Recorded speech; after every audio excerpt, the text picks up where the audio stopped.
রাজু একটি ছোট গ্রামে জন্ম নেওয়া একজন সাধারণ মানুষ। তার পরিবার ছিল খুবই গরিব। বাবা ছিলেন দিনমজুর আর মা গৃহিণী। পরিবারের আর্থিক দুর্বস্থার কারণে রাজুর পড়াশোনা প্রায় বন্ধ হওয়ার উপক্রম হয়েছিল। ছোটবেলায় রাজুর একটাই স্বপ্ন ছিল, বড় হয়ে পরিবারের দারিদ্র্য দূর করবেন। তিনি ছোটখাটো কাজ করে নিজের পড়াশোনা চালিয়ে যান। অনেকেই বলত, তোর দ্বারা কিছুই হবে না, কিন্তু রাজু তাদের কথায় কান না দিয়ে নিজের লক্ষ্য ঠিক রাখলেন।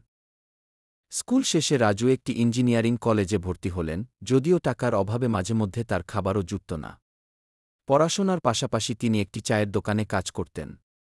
দিনের বেলায় ক্লাস, রাতে কাজ, এভাবেই তিনি চলছিলেন। একসময় তার কষ্টের ফসল মিল। রাজু নিজের মেধা আর পরিশ্রম দিয়ে বৃত্তি পেলেন। এই বৃত্তি তাকে আরও অনুপ্রাণিত করল এবং তিনি নিজের প্রতি বিশ্বাস রাখতে শিখলেন। ক্লাস শেষ করার পর রাজু একটি ছোট্ট কোম্পানিতে চাকরি পেলেন। কিন্তু তিনি জানতেন, এখানেই থেমে থাকলে চলবে না। তিনি নিজেই একটি প্রযুক্তি কোম্পানি শুরু করলেন। প্রথমে ব্যর্থতা এলেও তিনি ধৈর্য ধরলেন। প্রতিদিন নতুন কিছু শিখতে শুরু করলেন। তার উদ্ভাবনী চিন্তা ও কঠোর পরিশ্রমের মাধ্যমে ধীরে ধীরে তার কোম্পানি বড় হতে লাগল।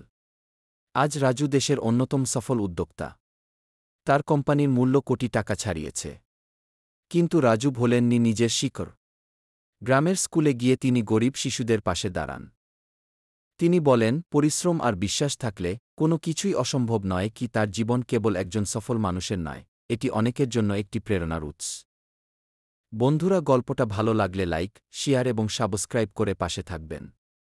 কেমন গল্প চান কমেন্টে জানাবেন।